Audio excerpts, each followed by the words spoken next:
말씀 읽어야겠죠? 누가복음 7장입니다. 누가복음 7장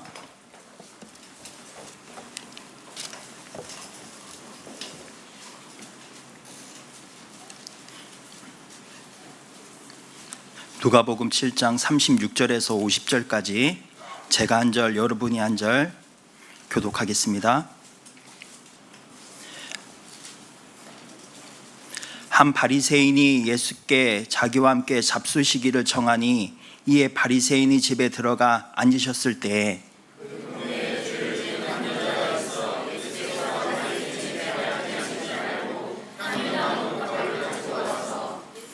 예수의 뒤로 그 발 곁에 서서 울며 눈물로 그 발을 적시고 자기 머리털로 닦고 그 발에 입 맞추고 향유를 부으니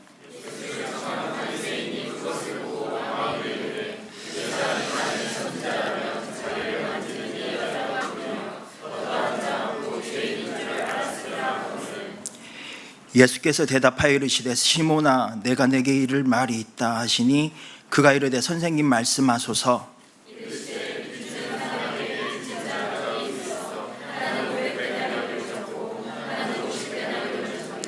갚을 것이 없으므로 둘 다 탕감하여 주었으니 둘 중에 누가 그를 더 사랑하겠느냐.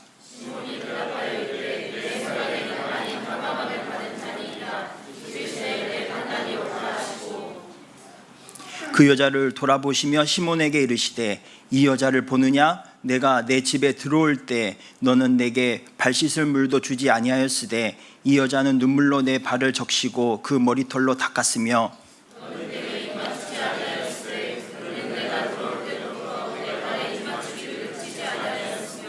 너는 내 머리에 감람유도 붓지 아니하였으되 그는 향유를 내 발에 부었느니라.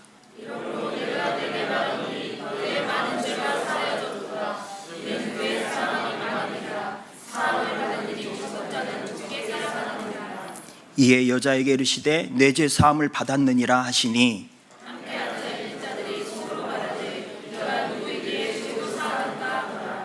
예수께서 여자에게 이르시되 내 믿음이 너를 구원하였으니 평안히 가라 하시니라. 아멘. 말씀을 전할 수 있는 기회를 주신 하나님과 기도로 중보해 주신 목사님과 사랑하는 교회 여러분에게 감사를 드립니다. 잠시 기도하겠습니다. 사랑의 주님, 감사합니다. 주님 앞에 드릴 것이 아무것도 없어. 주님, 그저 주님이 바라시고 원하시는 이 마음 가지고 나왔습니다. 주님, 우리 예배를 받아주시고 이 시간 말씀하여 주옵소서. 우리의 계획대로 하는 것이 아니라 우리의 고집이 꺾이게 하시고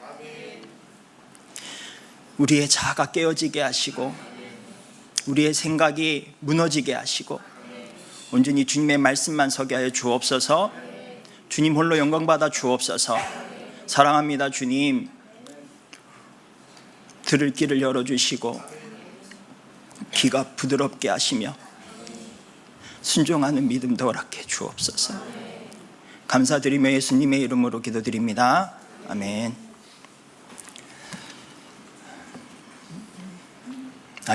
여러분 가족끼리 혹시 선물 주고 받으신 적 있으십니까?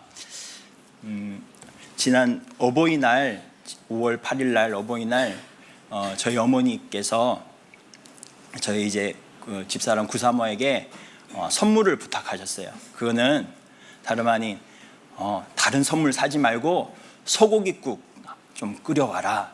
일하시니까 바쁘시니까 소고기국 좀 끓여와라 이렇게 말씀하셨어요. 그래서 막 며칠 전부터 막 고기 사고 이렇게 준비하더라고요. 근데 5월 8일 당일 아침이 되었어요. 근데 우리 둘째 놈 태희가 생일이 5월 8일이거든요. 그래서 아침에 눈을 이렇게 딱 뜨더니 엄마 나 생일인데 미역국 끓였어? 그러는 거예요. 그러니까 집사람이 소고기국 하려고 했는데 그러더니 내 메뉴가 미역국으로 바뀌었어요.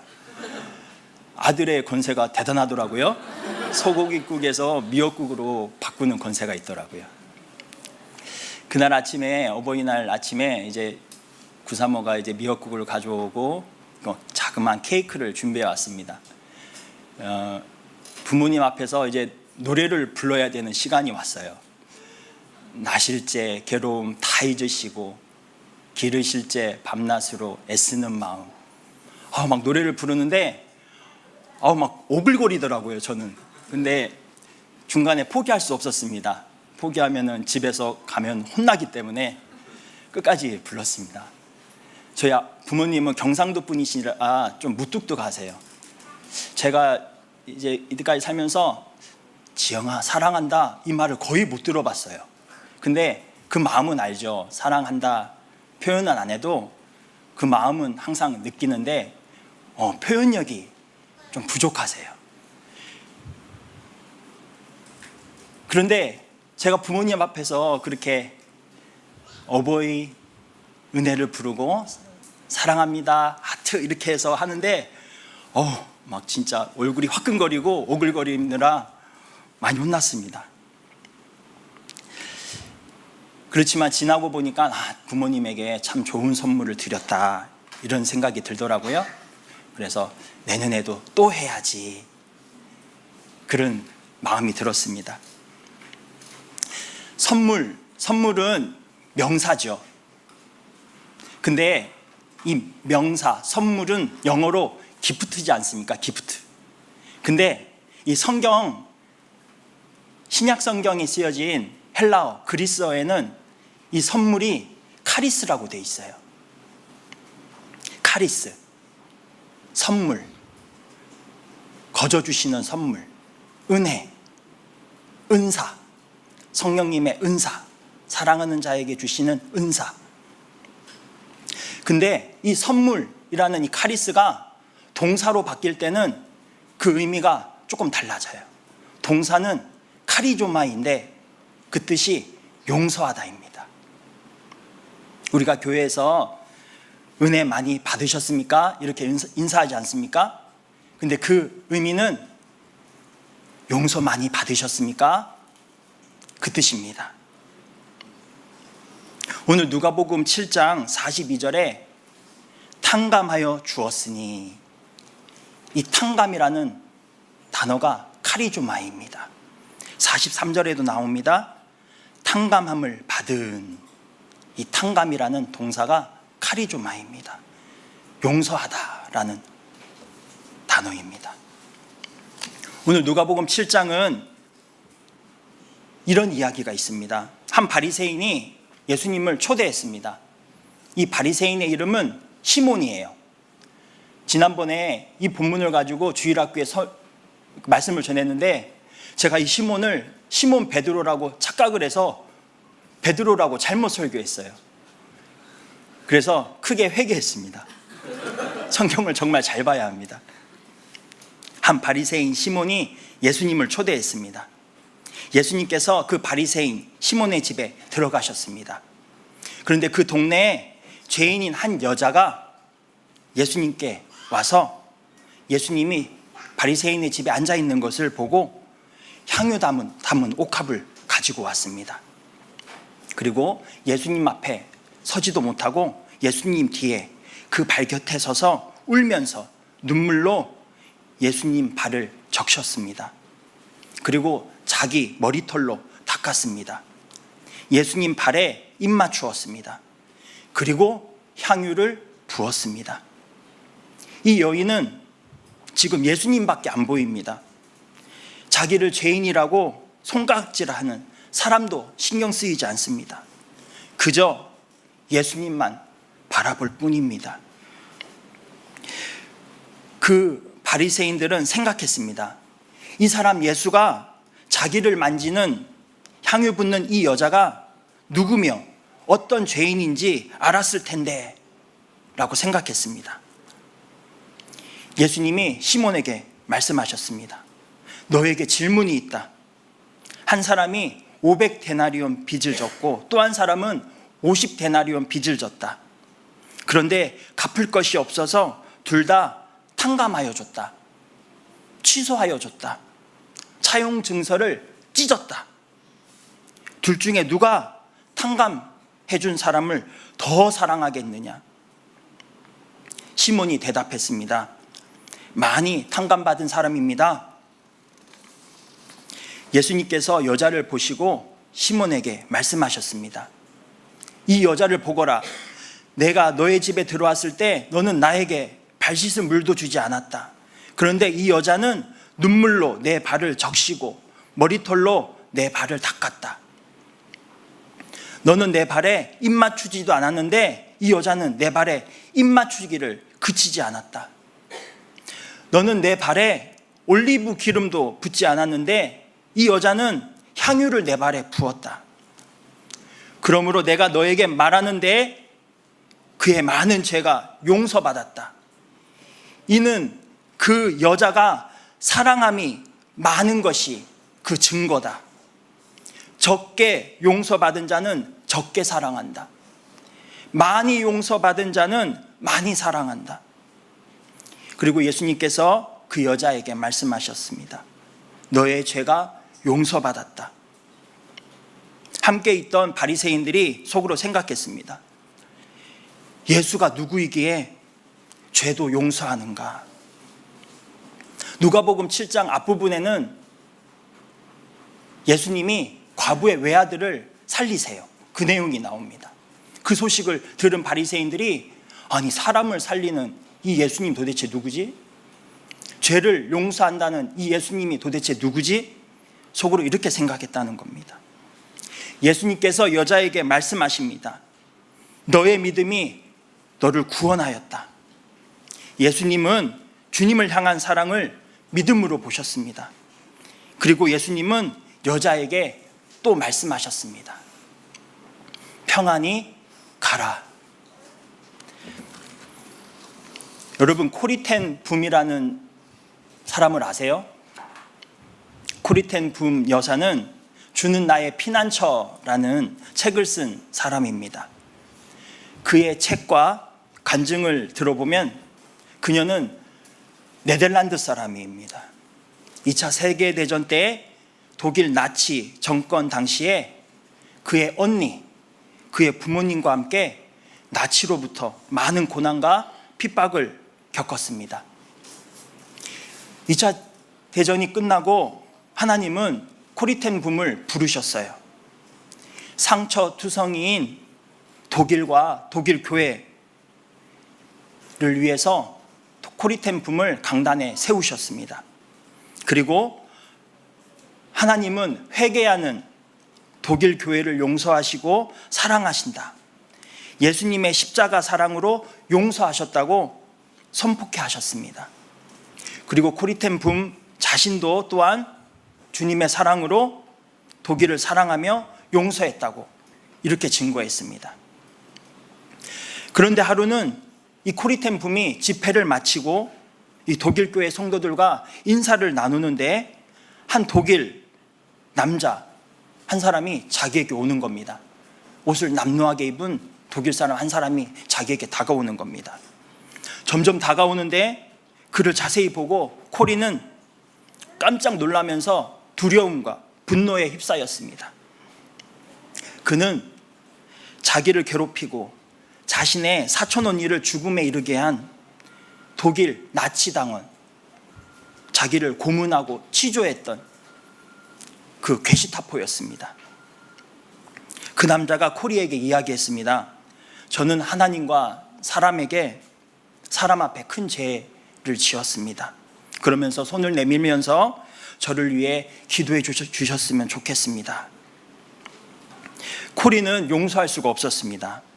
용서는커녕 분노에 차서 치를 떠는 자신을 발견하게 되었습니다. 자신과 언니를 욕보이고 능욕하고 부모님, 언니를 죽음에 이르게 한 그 남자를 죽도록 미웠습니다. 그리고 악수를 해야 되는 그 코리의 손이 그 남자의 손을 향하는 것이 아니라 그 남자의 목을 향하는 자신을 발견하게 됩니다. 하나님, 저는 용서 못합니다. 절대로 용서 못합니다. 저 사람을 어떻게 용서합니까? 저와 저희 언니를 그렇게 고문하고 능욕하고 죽게 한 저 사람을 어떻게 용서합니까? 하나님 안 됩니다. 그렇지만 하나님께 계속 기도하면서 하나님 도와주세요. 도와주세요. 이렇게 기도했습니다. 그때 하나님께서 코리에게 말씀하십니다. 그래, 용서 안 되지? 용서는 명령인데 너의 힘으로는 용서가 안 되지.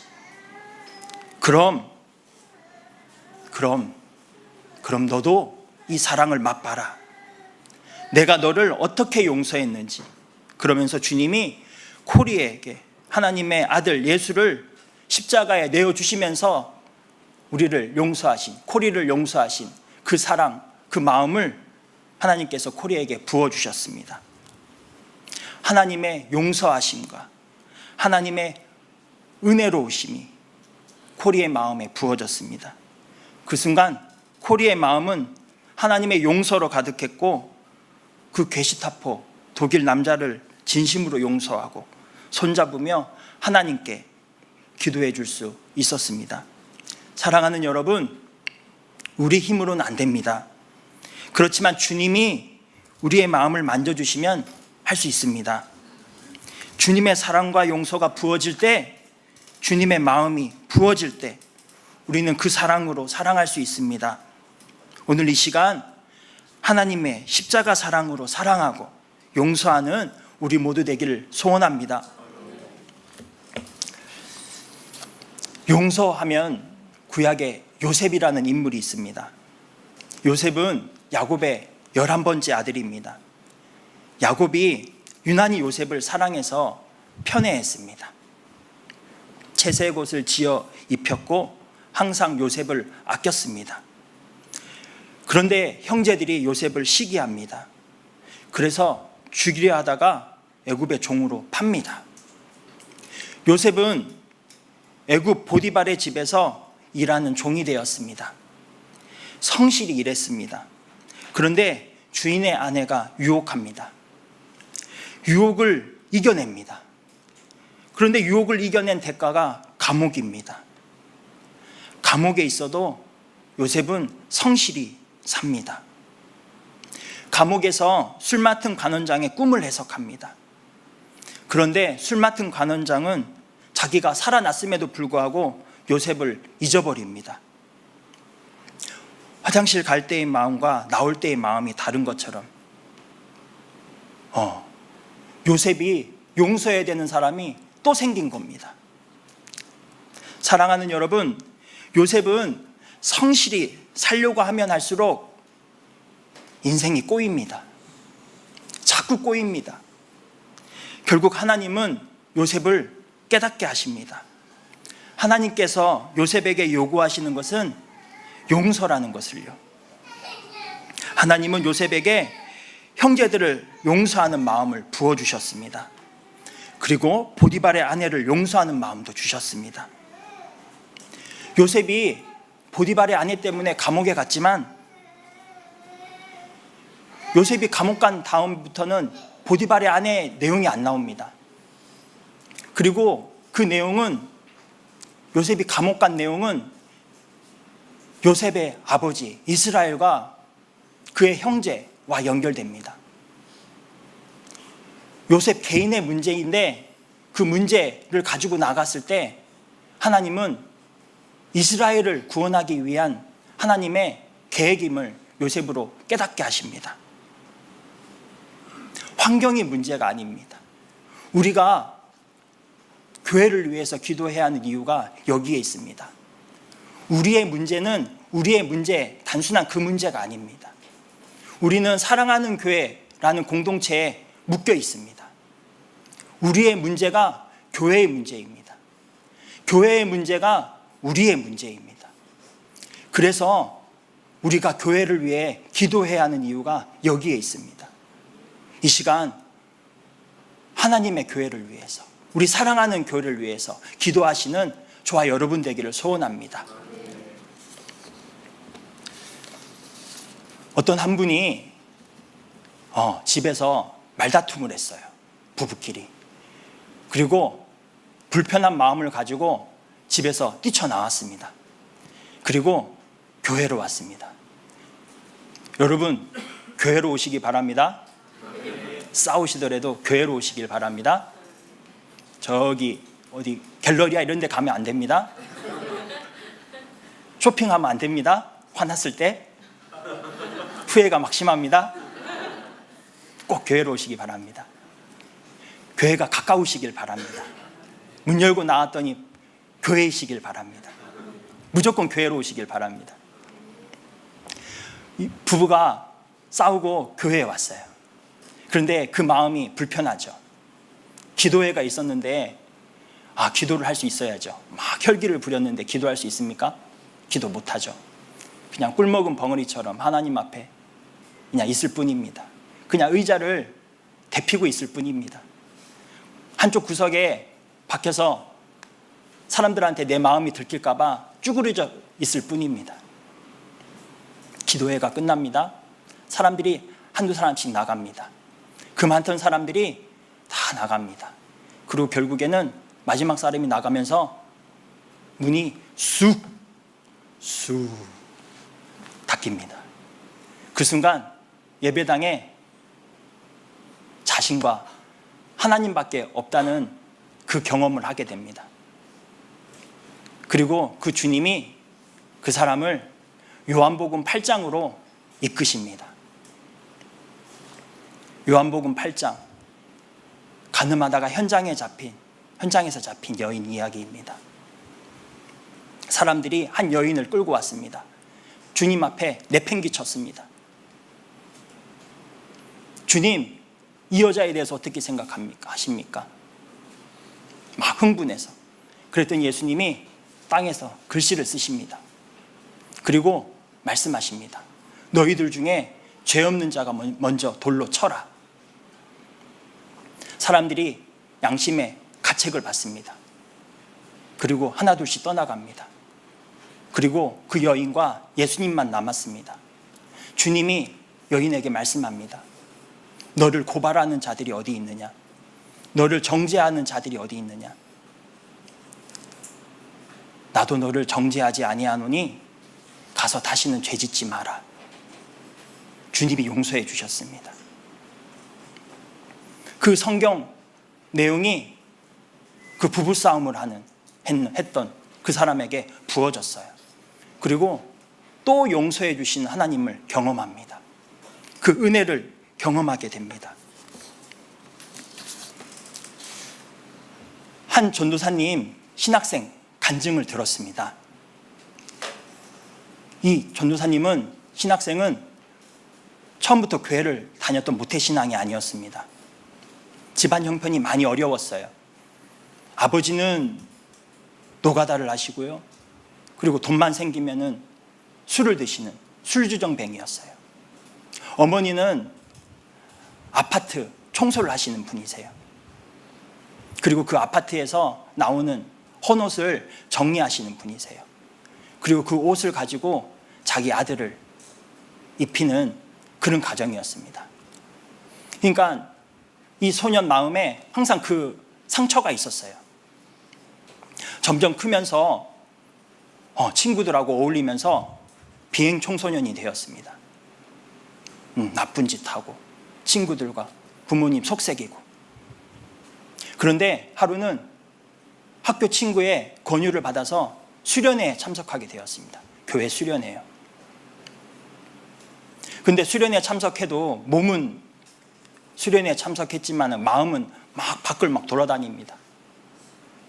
뒤에 앉아서 예배를 드리는 건지 수련회에는 관심이 없습니다. 수련회가 이제 막 시작되었습니다. 근데 찬양 인도자가 이 찬양을 부르는 겁니다. 짓밟힌 장미꽃처럼 나를 위해 죽으셨네 나의 주. 이 학생 마음에 이런 생각이 들었습니다. 나 같은 인생이 또 있네. 짓밟힌 인생이 또 있네. 그러면서 관심 갖기 시작했습니다.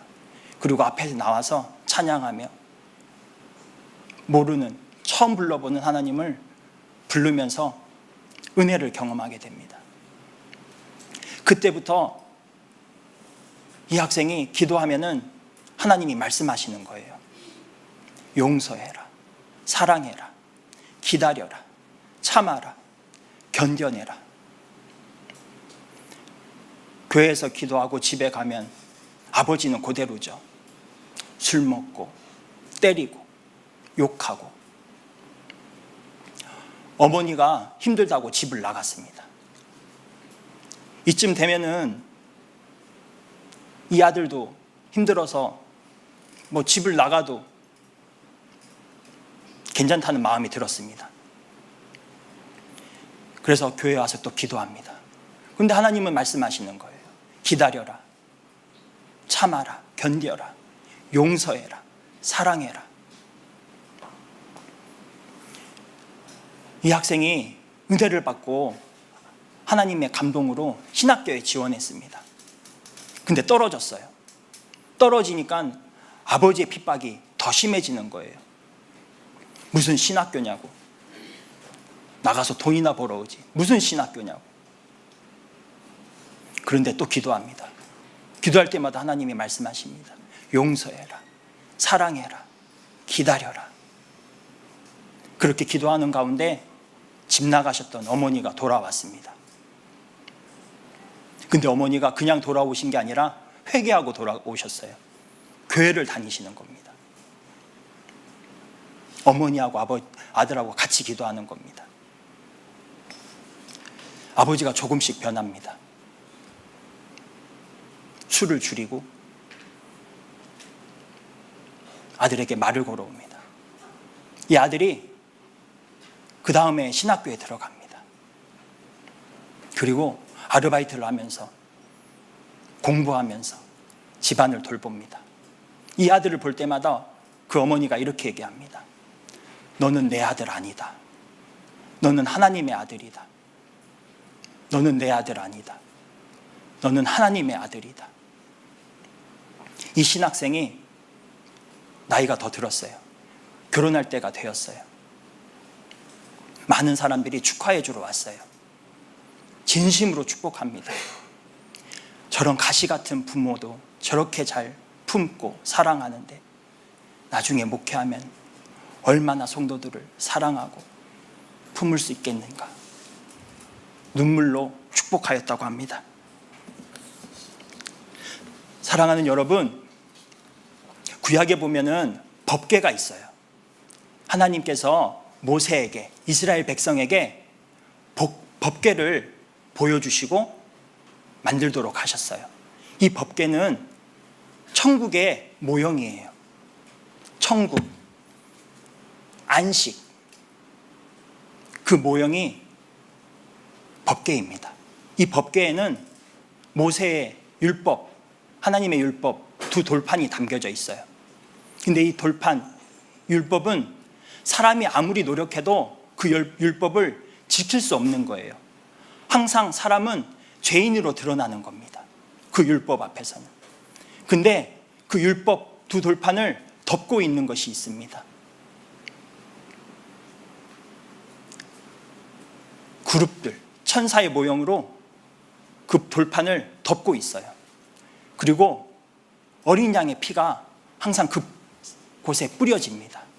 예수님의 보혈이 항상 그곳에 뿌려지는 곳입니다.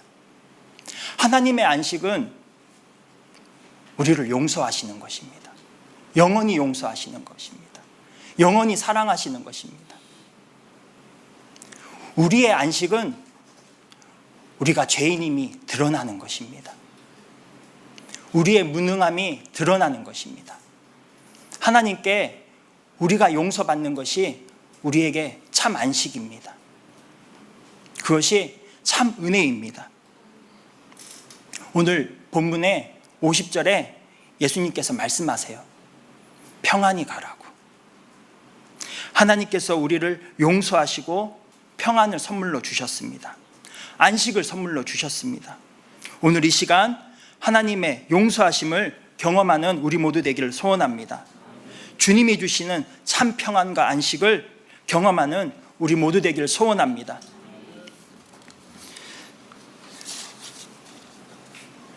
여러분, 자녀들을 키우다 보면은 이 자녀는 이렇게 예쁘고 사랑스럽고 저 자녀는 저렇게 예쁘고 사랑스럽습니다. 10자녀를 둔 분의 마음을 잘 드러낸 것이 10손가락 깨물어 안 아픈 손가락이 없다라는 말이 있습니다. 중국어 사자성어에도 있다고 합니다. 10손가락이 마음과 연결되어 있다. 그런데 가끔 마음에 쓰이는 자녀가 있어요. 항상 생각할 때마다 짠하고, 이놈이 지금 학교에서 공부는 잘하고 있는지, 예배 시간인데 예배는 잘 드리고 있는지, 친구들하고 사이좋게 잘 지내고 있는지 생각할 때마다 마음이 짠한 그런 자녀가 있습니다. 그런 손가락이 있습니다.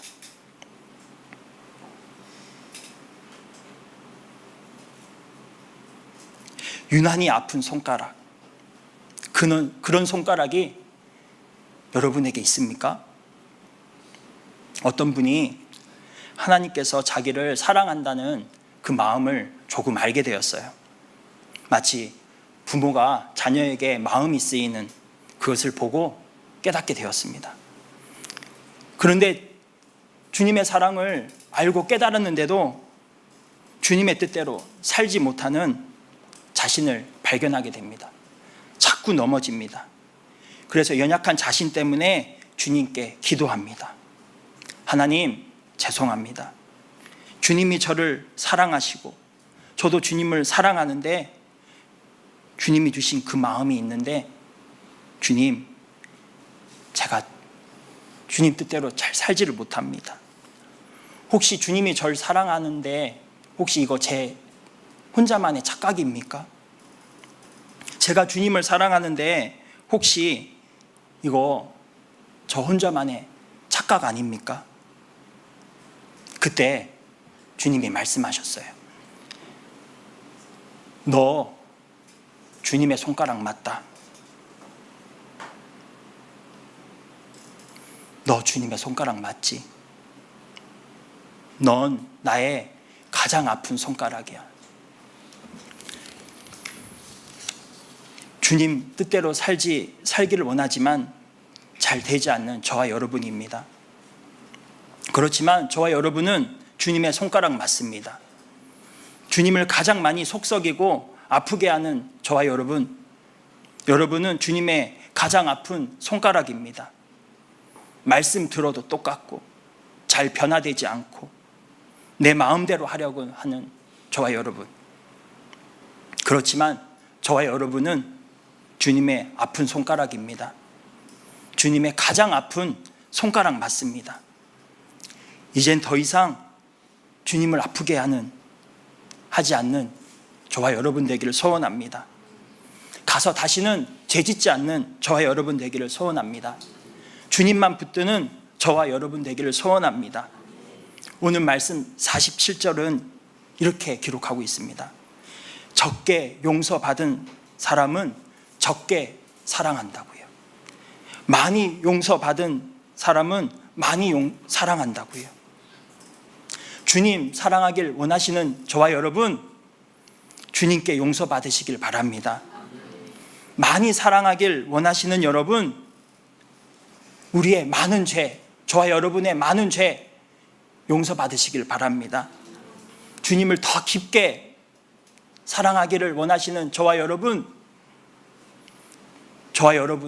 깊은 죄까지도 용서받으시는 저와 여러분 되기를 소원합니다.